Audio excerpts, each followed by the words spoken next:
8.2, surface area and volume for pyramid, cones, and spheres. So first we're going to just talk about pyramids and cones. And then spheres we'll talk about at the very end. So far I've already drawn a pyramid. Now a pyramid's pretty hard to draw on a 2D shape, but think about the pyramids in Egypt, okay? It has a square base and it has triangular sides going up, okay? And this is how it's different than a prism. Remember, a prism has the same shape on both sides and is connected. This only has one base and then they're all connected to a point, okay? And so the two new variables that we need to learn is this H and this O. Now, unfortunately, when we think about this H, it's still going to stand for height, but the height is a little bit different than how we did it with prism.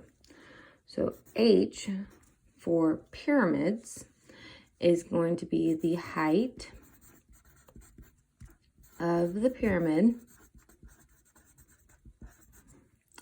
which is going to be the distance from the base to the top point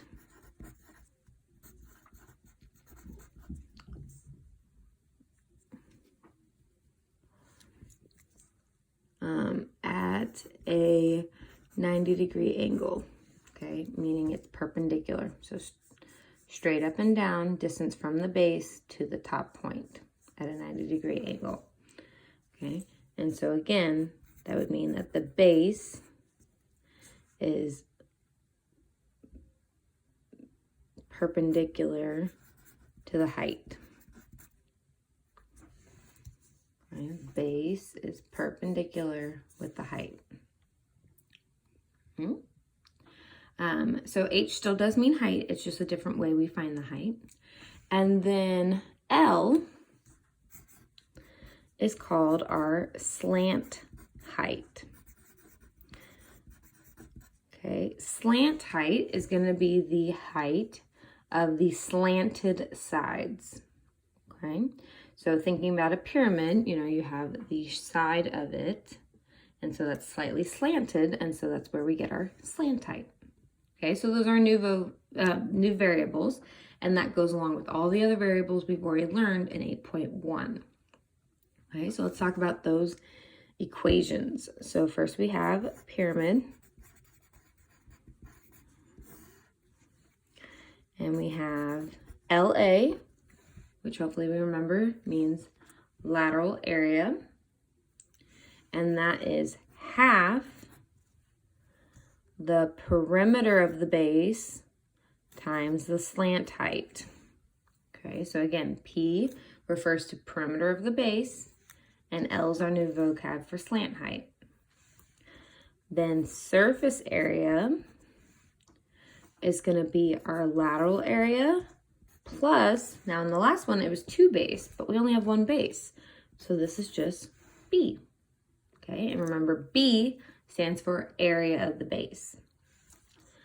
And then we have volume, which before was just base times height, is now 1/3 area of the base times the height of the pyramid. Okay, so they're very similar, but they're also different, right? So you just have to pay attention. And then cones, okay, think of an ice cream cone. Its lateral area is going to be half the circumference times the slant height. And then just like before, these are also the same. So only the lateral area is different.